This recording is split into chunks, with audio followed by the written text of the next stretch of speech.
আসসালামু আলাইকুম রহমতুল্লাহি ওবরকাতু। প্রিয় মালয়েশিয়ান প্রবাসী ভাই বন্ধুরা সবাই কেমন আছেন? আমি আছি আপনাদের সাথে মালয়েশিয়ার কুয়ালালামপুর থেকে। শুরুতে জানিয়ে দেবো আজকের দিন তারিখ এবং সেই সাথে জানিয়ে দেবো মালয়েশিয়ার কয়েকটি মানি এক্সচেঞ্জ হাউসের রিঙ্গিতের বিনিময়ে টাকার রেট। আর এই রেট যে কোনো সময় যে কোনো মুহূর্তে পরিবর্তন হতে পারে, সেটা শুরুতে আপনাদের জানিয়ে রাখি। আর আপনি যদি প্রতিদিন টাকার রেট আপডেট পেতে চান তাহলে অবশ্যই পেজটি ফলো করে সাথে থাকবেন। আর যদি ইউটিউব চ্যানেল থেকে দেখেন তাহলে অবশ্যই চ্যানেলটি সাবস্ক্রাইব করে পাশের বেল আইকন বাটনটি ক্লিক করে রাখবেন। আজকে 9 জুন 2024 সাল রোজ রবিবার মালয়েশিয়াতে 916 অর্থাৎ 22 ক্যারেট স্বর্ণ বিক্রি হচ্ছে 345 রিঙ্গিত। তবে রেট যে কোনো সময় পরিবর্তন হতে পারে, পরিবর্তন হলে আপনাদের জানিয়ে দেওয়ার চেষ্টা করব। এবার জানিয়ে দেব মালয়েশিয়ার কয়েকটি মানি এক্সচেঞ্জ হাউসে রিঙ্গিতের বিনিময়ে টাকার রেট। অগ্রণী রেমিটেন্স হাউস থেকে যদি আপনারা আজকে বাংলাদেশের ব্যাংক অ্যাকাউন্টে টাকা পাঠান তাহলে 1 রিঙ্গিতের বিনিময়ে পাবেন 25 টাকা 18 পয়সা। অগ্রণী ব্যাংকের পিন নম্বরে টাকা পাঠালে 1 রিঙ্গিতে পাবেন 25 টাকা 5 পয়সা। এবং অন্যান্য ব্যাংকের পিন নম্বরে যদি টাকা পাঠান তাহলে 1 রিঙ্গিতের বিনিময়ে পাবেন 24 টাকা 90 পয়সা। সাথে সরকার ঘোষিত 2.5% প্রণোদনা সহ পাবেন। রিয়া মানি ট্রান্সফার থেকে যদি আজকে বাংলাদেশের ব্যাংক অ্যাকাউন্টে টাকা পাঠান তাহলে 1 রিঙ্গিতের বিনিময়ে পাবেন 25 টাকা 13 পয়সা। ক্যাশ পিকআপ বা পিন নম্বরে যদি টাকা পাঠান তাহলে 1 রিঙ্গিতের বিনিময়ে পাবেন 24 টাকা 90 পয়সা। বিকাশ ওয়ালেটে যদি টাকা পাঠান তাহলে 1 রিঙ্গিতে পাবেন 25 টাকা। সাথে সরকার ঘোষিত 2.5% প্রণোদনা সহ পাবেন।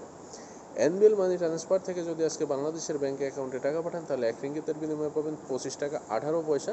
ক্যাশ পিকআপ বা পিন নম্বরে যদি টাকা পাঠান তাহলে 1 রিঙ্গিতের বিনিময়ে পাবেন 24 টাকা 95 পয়সা। সাথে সরকার ঘোষিত 2.5% প্রণোদনা সহ পাবেন। বিকাশ ওয়ালেটে যদি টাকা পাঠান তাহলে 1 রিঙ্গিতের বিনিময়ে পাবেন 25 টাকা 18 পয়সা। সাথে সরকার ঘোষিত 2.5% প্রণোদনা সহ পাবেন। মার্চেন্টেড মানি ট্রান্সফার থেকে যদি আজকে বাংলাদেশের ব্যাংক অ্যাকাউন্টে টাকা পাঠান তাহলে 1 রিঙ্গিতের বিনিময়ে পাবেন 25 টাকা। ক্যাশ পিকআপ বা পিন নম্বরে যদি আপনি টাকা পাঠান তাহলে 1 রিঙ্গিতের বিনিময়ে পাবেন 24 টাকা 90 পয়সা। বিকাশ ওয়ালেটে যদি টাকা পাঠান তাহলে 1 রিঙ্গিতের বিনিময়ে পাবেন 24 টাকা 90 পয়সা। সাথে সরকার ঘোষিত 2.5% প্রণোদনা সহ পাবেন। লোটাস রেমিট এক্সচেঞ্জ হাউস থেকে যদি আজকে বাংলাদেশের ব্যাংক অ্যাকাউন্টে টাকা পাঠান তাহলে 1 রিঙ্গিতের বিনিময়ে পাবেন 25 টাকা 8 পয়সা। সাথে সরকার ঘোষিত 2.5% প্রণোদনা সহ পাবেন। সিবিএল মানি ট্রান্সফার থেকে যদি আজকে বাংলাদেশের ব্যাংক অ্যাকাউন্টে টাকা পাঠান তাহলে 1 রিঙ্গিতের বিনিময়ে পাবেন 25 টাকা 8 পয়সা। ক্যাশ পিকআপ বা পিন নম্বরে যদি টাকা পাঠান তাহলে 1 রিঙ্গিতের বিনিময়ে পাবেন 24 টাকা 90 পয়সা। বিকাশ এবং নগদ ওয়ালেটে যদি টাকা পাঠান তাহলে 1 রিঙ্গিতের বিনিময়ে পাবেন 25 টাকা 8 পয়সা। সাথে সরকার ঘোষিত 2.5% প্রণোদনা সহ পাবেন। টিএমএল ওয়েস্টার্ন ইউনিয়ন থেকে যদি আপনারা আজকে বাংলাদেশের ব্যাংক অ্যাকাউন্টে টাকা পাঠান তাহলে 1 রিঙ্গিতের বিনিময়ে পাবেন 25 টাকা 22 পয়সা। ক্যাশ পিকআপ বা পিন নম্বরে যদি টাকা পাঠান তাহলে 1 রিঙ্গিতের বিনিময়ে পাবেন 25 টাকা 7 পয়সা। সাথে সরকার ঘোষিত 2.5% প্রণোদনা সহ পাবেন। Max money exchange remittance house থেকে যদি আপনারা আজকে বাংলাদেশের ব্যাংক অ্যাকাউন্টে টাকা পাঠান তাহলে 1 রিঙ্গিতের বিনিময়ে পাবেন 25 টাকা 14 পয়সা। ক্যাশ পিকআপ বা পিন নম্বরে যদি টাকা পাঠান তাহলে 1 রিঙ্গিতের বিনিময়ে পাবেন 24 টাকা 89 পয়সা। সাথে সরকার ঘোষিত 2.5% প্রণোদনা সহ পাবেন। ইনস্টাপে ওয়ালেট মোবাইল অ্যাপস থেকে যদি আপনারা আজকে বাংলাদেশের ব্যাংক অ্যাকাউন্টে টাকা পাঠান তাহলে 1 রিঙ্গিতের বিনিময়ে পাবেন 25 টাকা। ক্যাশ পিকআপ বা পিন নম্বরে যদি টাকা পাঠান তাহলে 1 রিঙ্গিতের বিনিময়ে পাবেন 24 টাকা 90 পয়সা।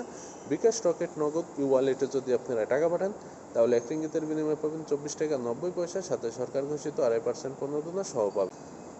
আমি এতক্ষণ যে কয়েকটি মানি এক্সচেঞ্জ হাউসের কথা বললাম এগুলো বাদে মালয়েশিয়াতে আরও বিভিন্ন মানি এক্সচেঞ্জ হাউস আছে। আপনি চাইলে সেই সকল মানি এক্সচেঞ্জ হাউস থেকে দেশে টাকা পাঠাতে পারেন। আর টাকা পাঠানোর আগে অবশ্যই আপনি যাচাই বাছাই করে নেবেন, যেখান থেকে আপনি বেশি রেট পাবেন অবশ্যই সেখান থেকে টাকা পাঠাবেন। আর আপনি কোথা থেকে আমার এই ভিডিওটি দেখছেন তা অবশ্যই কমেন্ট করে জানিয়ে যাবেন। আর ভিডিওটি যদি ভালো লেগে থাকে তাহলে অবশ্যই লাইক কমেন্ট শেয়ার করে বন্ধুদের দেখার সুযোগ করে দেবেন। সবাই সুস্থ থাকবেন, ভালো থাকবেন। আবারও নতুন কোনো আপডেট নিয়ে পরবর্তীতে আপনাদের সামনে উপস্থিত হব। আজকে এই পর্যন্তই। আসসালামু আলাইকুম ওয়া রাহমাতুল্লাহি ওয়া বারাকাতুহু।